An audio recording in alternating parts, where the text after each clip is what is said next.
I found out my wife was having an affair with our daughter's best friend, who lived with us when his mother was in rehab. She got caught when I borrowed her laptop. I never thought I'd be writing something like this. This is probably going to be long, but I need to get it all out. I've been married to Sarah for 23 years. We met in college. She was studying to become a teacher, and I was getting my degree in construction management. We got married right after graduation, and everyone said we were the perfect couple. We have 2 wonderful kids, Jessica, 19, and Mike, 16. I run my own construction management company now, and Sarah teaches English at the local high school. Jessica met Tommy, 19, during freshman orientation. He was the quiet kid sitting alone, and Jessica, being her friendly self, went up to talk to him. They instantly clicked. We soon learned about Tommy's background. His dad abandoned them when he was a baby, and his mom struggled with drug addiction. He spent most of his time either working part-time jobs or taking care of his mom when she was having bad days. Sarah was the one who first suggested that Tommy should spend more time at our house. She said no teenager should have to deal with that much responsibility. Soon, he was having dinner with us almost every night. He would help me with yard work on weekends, and Sarah would help him with his English assignments. He called us his second parents, and we truly saw him as another son. Their senior year, Tommy's mom went to rehab, and he stayed with us for 3 months. Sarah went above and beyond to make him feel welcome, decorated a room for him, bought him new clothes, and helped him apply for colleges. Jessica was thrilled to have her best friend around all the time. They weren't romantic. Jessica always said Tommy was like her brother, even after graduation, when Jessica went to college out of state. Tommy stayed local and remained a constant presence in our lives. The first signs that something was wrong started about 6 months ago. Sarah began changing her routine. She started going to the gym every morning instead of her usual evening schedule. She changed her phone password, which she'd never done in our entire marriage. She was constantly texting, always holding her phone at weird angles so I couldn't see the screen. When I asked about it, she said she was in a teacher's group chat about curriculum changes. Then, I noticed her behavior around Tommy changed. If he came over when Jessica was away at college, Sarah would either disappear to our bedroom or be overly friendly with him. She started dressing differently when she knew he was coming over, wearing makeup on weekends, which she never used to do. I brushed it off, thinking she was just trying to look nice because we had company. Last month, I noticed she was staying late at school more often. She said she was helping students with college applications, which made sense given it was that time of year. One night, I drove by the school at 6 p.m. to surprise her with dinner, but her car wasn't there. When she came home at 7:30, she said she'd been at school the whole time. That was the first time in 23 years that I caught her in a direct lie. Everything came crashing down last week when my laptop broke and I needed to send some urgent work emails. Sarah was in the shower, so I used her laptop. She had forgotten to log out of her email account. There was an email notification from Tommy with a subject line, "Missing you already." My heart stopped. I know I shouldn't have, but I clicked it. What I found destroyed me. There were hundreds of emails going back 6 months. The early ones were innocent enough. Tommy asking for advice about college applications and family issues, but around February, the tone changed. Sarah started complimenting him more, telling him how mature he was and how she felt energized around him. Tommy began flirting back, and Sarah encouraged it. By March, they were planning meetups, using hotels first but then starting to meet at school after hours in her classroom. The emails contained explicit details of their encounters. There were attached photos that made me physically sick, some taken in our house in our bed when I was at work. They had pet names for each other, and they talked about their connection and how age was just a number. The worst part was how they talked about me and Jessica. Sarah complained that I was boring, that I didn't understand her like Tommy did. Tommy joked about how clueless Jessica was, saying things like, "If only she knew what her mom and I did while she was FaceTiming us last week."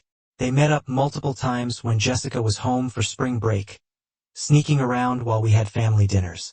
I spent hours going through everything, saving copies to my cloud drive. I found a hidden folder with more photos dating back to Tommy's senior year. While nothing explicit happened then, The progression was clear. Sarah had been grooming him, building up to this for over a year. When I confronted Sarah last night, she immediately started crying. She didn't deny anything but tried to blame Tommy, saying he pursued her. She claimed she was vulnerable because I worked too much. Then she switched to begging me not to tell Jessica, saying it would destroy her relationship with her best friend. When I showed her the emails where she was the one pursuing him, she broke down completely. I kicked her out, and she's staying with her sister now. I haven't told the kids yet. Jessica is coming home from college this weekend for summer break, and Mike is at a school wilderness camp until Friday. I've spent the last 24 hours alternating between rage and numbness. How do I tell my daughter that her mother betrayed her in the worst possible way? How do I tell my son that his mother isn't the person we thought she was? I have an appointment with a divorce lawyer tomorrow. I've saved all the emails, photos, and hotel receipts I found. I know this will destroy our family, but Sarah and Tommy did that, not me. I just needed to get this off my chest before I have to face my kids. Their worlds are about to shatter, and I can't protect them from this pain.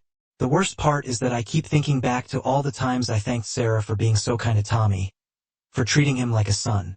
She watched him grow up. She helped him with homework at our kitchen table. She knew about his family issues and used them to get close to him. I don't know how someone could do this to their own family, to a kid they helped raise. I haven't slept since finding out. Every time I close my eyes, I see the photos, the emails, the lies. 23 years of marriage gone. My kids' childhood memories tainted. All because my wife couldn't keep her hands off a teenager who trusted her like a mother. I know I need to be strong for my kids, but right now, I'm just trying to make it through each hour without falling apart. Does anyone have advice on how to tell the kids? Should I show them the evidence or just tell them the basics? How do I protect them from the fallout when this gets out in our community? Update 1. First, I want to thank everyone for the overwhelming support on my original post. The past 2 weeks have been a nightmare, but your advice and kind words have helped me stay strong for my kids. Telling Jessica and Mike was the hardest thing I've ever done. After my last post, I called Jessica at college and told her she needed to come home immediately. Something serious had happened. She must have heard the pain in my voice because she drove through the night to get here. Mike had just returned from his wilderness camp that morning.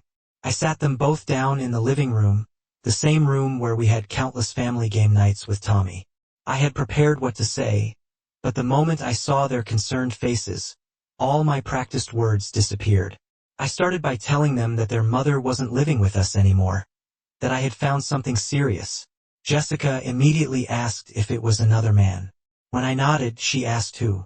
The moment I said Tommy, she started shaking her head in denial.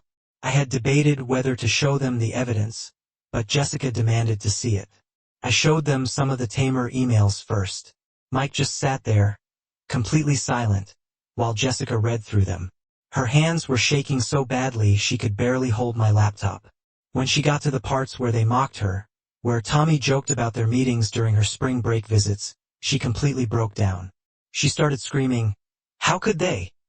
over and over, throwing my laptop aside and pacing the room. She tried calling Tommy right there, but it went straight to voicemail. She left message after message, each one more desperate and angry than the last. Mike finally reacted then, grabbing his sister and hugging her while she cried. He hadn't said a word yet, just held his sister. That night was chaos. Sarah kept calling and texting all of us. She showed up at the house around midnight, banging on the door and crying that she needed to explain. Jessica went downstairs and opened the door, which scared me at first, but then I heard her tell her mother, "Go be with your teenage boyfriend? You're disgusting. He's my age, Mom, my age." She slammed the door so hard a picture fell off the wall. The next day, everything got worse. Jessica's phone buzzed during breakfast. It was Tommy finally responding. She read his message out loud to us, her voice shaking with rage. He had written this long, rambling message about how he and Sarah had connected on a deeper level, how their love was real and transcendent. He claimed he never meant to hurt Jessica, that it just happened, but that he and Sarah were meant to be together. He even had the audacity to hope they could still be friends someday. Jessica posted screenshots of his message in their friend group chat. Within hours, everyone knew. Their mutual friends were sending Jessica messages of support, sharing stories of times they'd seen Sarah and Tommy together and thought something seemed off. One friend admitted seeing them at the Hampton just 3 days ago, but assumed Tommy was just helping Sarah carry teaching supplies because she'd seen them walking in with bags. The news spread through our community like wildfire. Sarah's sister called me horrified. Apparently, Sarah had only told her it was a mistake with a younger man. She hadn't mentioned it was Tommy, or that he was Jessica's best friend. When she found out the full story, she kicked Sarah out of her house. That's when things got even more twisted. Sarah moved in with Tommy and his mother. Yes, you read that right. Tommy's mom, who we helped get into rehab, who trusted us with her son, is now hosting my wife's affair. She called me yesterday to explain. She said Sarah and Tommy were both adults, that their love was beautiful, and that I should be happy Tommy finally had a real mother figure in his life. The irony of that statement made me physically ill. The school where Sarah teaches got wind of the situation. Someone, not me, reported that she had been bringing Tommy to her classroom after hours while he was still a student, even though nothing physical supposedly happened until after graduation. The school board launched an investigation, and Sarah has been suspended pending their findings. Jessica has been incredible through all of this, despite her own pain. She stepped up to help with Mike, who still barely speaks. She's cooking meals, helping him with homework, trying to maintain some normalcy, but I hear her crying in her room at night. She had to explain to her college professors why she needs to finish her finals remotely. Imagine having to tell your teachers that your mom is sleeping with your best friend. Mike finally broke his silence yesterday. He asked me if this meant he had to see Tommy at holidays.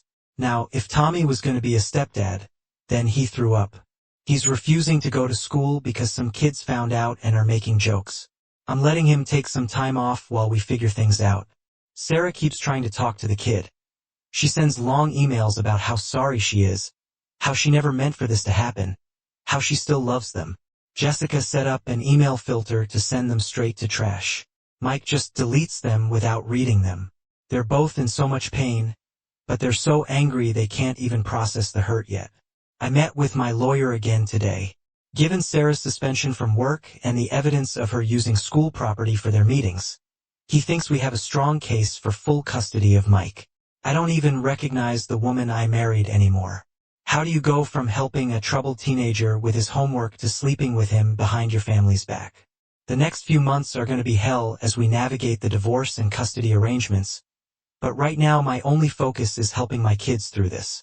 They didn't ask for any of this, but they're paying the highest price for their mother's selfish choices.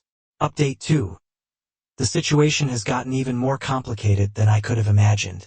What I thought was a single betrayal turns out to be part of a larger pattern, and the revelations keep getting worse. Sarah's sister came to see me last weekend after kicking Sarah out. She decided to go through some of the stuff Sarah had left at her house and found Sarah's old iPad, which was still logged into various accounts. What she discovered made her physically sick. There were messages from 2 years ago showing similar inappropriate conversations with another student, James, who graduated last year. While it seems nothing physical happened with him, the pattern of grooming was identical. Compliments about maturity, offers of extra help after school, gradually becoming more personal and flirtatious. The sister showed me screenshots of everything before turning them over to the school board. In these messages, Sarah would tell James how mature he was for his age, how his girlfriend didn't deserve him, and how she could teach him things other girls his age couldn't. Sound familiar? It's the exact same playbook she used with Tommy. When James graduated and went to college out of state, the messages stopped. That's when she started focusing on Tommy. The school board investigation has uncovered even more. They found emails Sarah sent to Tommy through her school account while he was still a student. Nothing explicitly sexual, but lots of subtle grooming.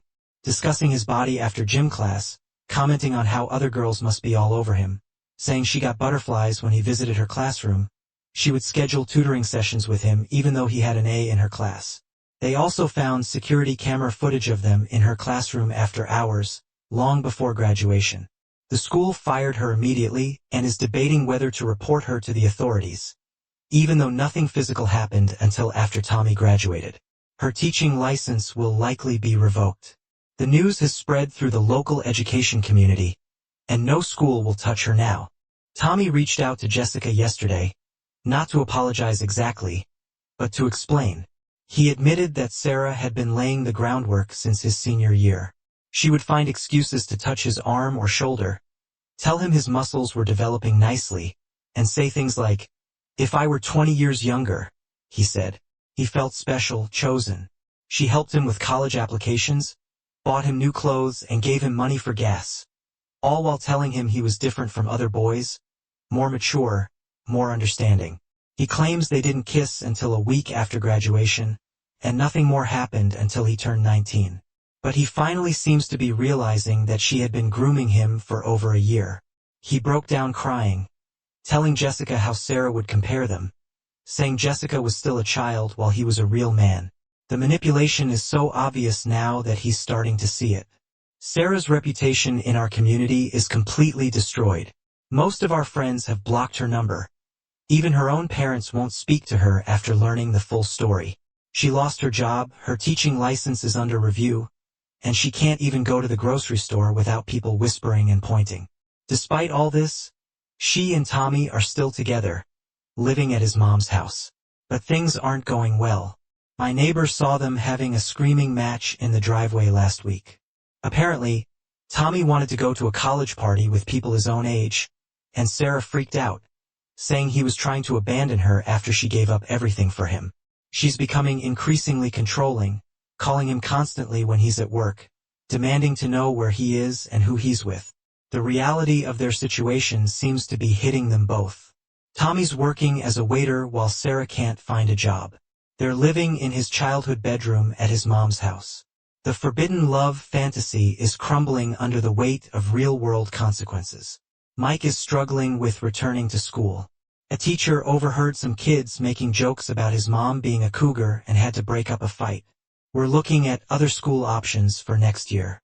Jessica has thrown herself into her studies, but she's had to block most of her old friend group because they keep trying to get details about the situation.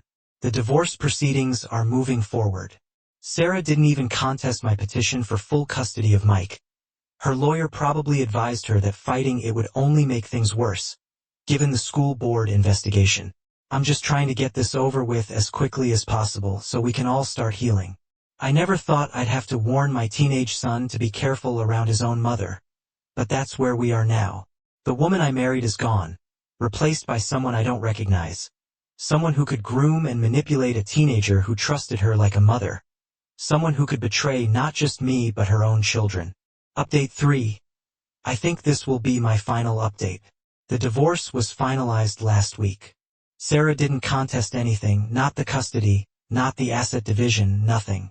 Her lawyer probably advised her that fighting would only make things worse, given everything that came out about her behavior at school. I got full custody of Mike, with Sarah getting supervised visitation twice a month. She hasn't even tried to use these visits yet. Mike says he wouldn't go anyway. He's doing better now. We switched him to a private school where nobody knows about the situation, and he's joined the basketball team. He's still quiet, but I see glimpses of his old self returning. Jessica is thriving at college, surprisingly. She threw herself into her studies and made Dean's List last semester. She told me focusing on school helps her not think about everything else. She's cut off contact with most of her old friend group. Too many of them were still in touch with Tommy and would try to pass messages or updates about him and Sarah. The most dramatic development happened last week. Sarah and Tommy's relationship imploded spectacularly. Turns out, Tommy met a girl at his community college, someone his own age. They started studying together and one thing led to another. Sarah found out when she went through his phone while he was sleeping. Yes, she'd become that person, according to Tommy's mom, who still occasionally updates me, thinking she's helping. Sarah completely lost it. She threw all his clothes out into the front yard, screaming about how she gave up everything for him. The neighbors called the police when she started throwing his PlayStation and laptop after the clothes. Tommy just stood there, watching his mature girlfriend have a full meltdown like a teenager. Sarah showed up at our house that night, drunk and crying. She kept saying she'd made the biggest mistake of her life, that she'd throw away everything for a stupid kid. I didn't let her in. Mike heard her crying and just turned up his music. When she wouldn't leave, I called the police. Watching them escort my children's mother off our property was surreal. Tommy's mom called the next day to say Sarah had moved out and was staying at some cheap motel. Tom is apparently dating the girl from his college now, and his mom admitted that she's more age-appropriate. She tried to suggest that maybe Sarah and I could reconcile now that she's learned her lesson. I hung up on her. I've started dating again very casually, just coffee dates with a woman I met through a mutual friend. The kids know and are surprisingly supportive. Jessica said she just wants me to be happy, and Mike asked if she was at least age-appropriate, which made us both laugh even though it was kind of sad. Sarah still tries to reach out through family members. She sent me a long email about how she's in therapy now, how she understands what she did wrong, and how she'll spend the rest of her life making it up to us. I didn't respond. Some things can't be fixed. Some betrayals cut too deep. She can't teach anymore. Her license was revoked after the school board investigation. She's working as a waitress now, apparently telling people she's writing a book about her experiences. Jessica says that's just typical mom trying to make herself the main character of everyone else's tragedy. We're all healing in our own ways. Mike has his basketball, Jessica has her studies, and I have my work and my kids. We have family dinner every night when Jessica is home from college, and game nights on weekends. We're building new traditions, new memories, without Sarah. Sometimes, I look at old family photos and wonder how we got here, but then I remember that Sarah made her choices. She didn't just cheat. She groomed and manipulated a teenager who trusted her, betrayed her own children, and showed no real remorse until everything fell apart. Some wounds don't heal, but you learn to live with the scars. We're doing exactly that, one day at a time.